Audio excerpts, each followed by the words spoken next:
Game loaded. Hi, and welcome to an edition of Lessons Learned with your host, Rafael Piñero.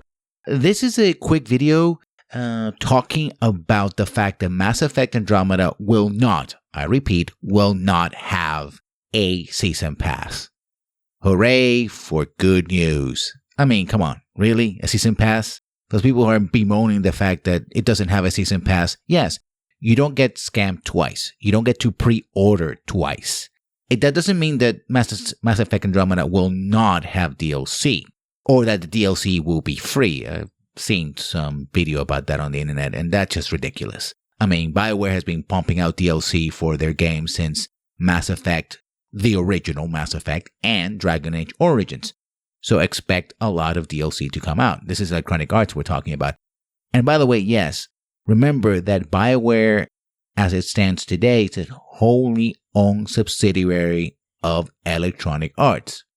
They're the ones who decide whether or not a product has DLC or not, season passes, the strategy for pre-ordering and sales.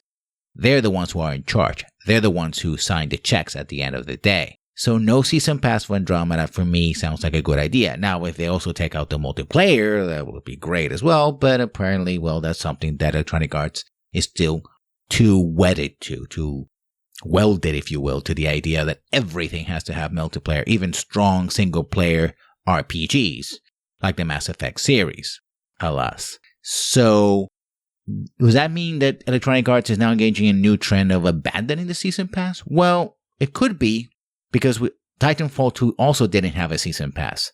But Titanfall 2 got sort of swept on the rug by EA. They released it at a bad time, with Call of Duty and Battlefield 1 coming out almost simultaneously, right? So another shooter competing with the two biggest shooters out there was a bad idea.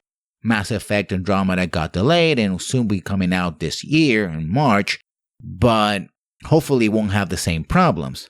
And that doesn't mean also that Mass Effect Andromeda won't have microtransactions. We see microtransactions in Mass Effect 3 and Dragon Age Inquisition, mostly tied to the multiplayer, or multiplayer or other problems. It only means that you don't have to double pre-order, right? It means that when you go and buy the DLC, you can pick and choose the DLC you want to acquire.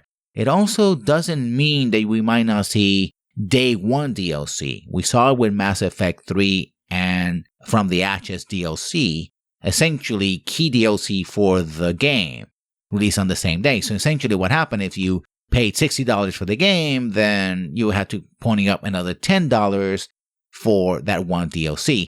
And to be honest, most of the other DLC for Mass Effect 3 wasn't worth much of anything anyway. I know some people love their Citadel DLC. As you well know, I am not one of them. So again, it's a wait-and-see attitude.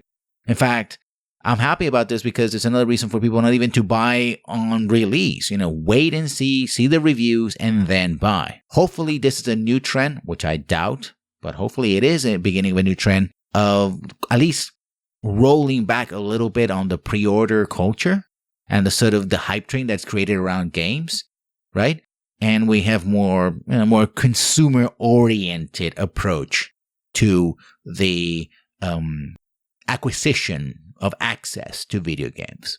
As always, if you like this or any video on my channel, please comment and subscribe, and I'll see you when I see you. Good night.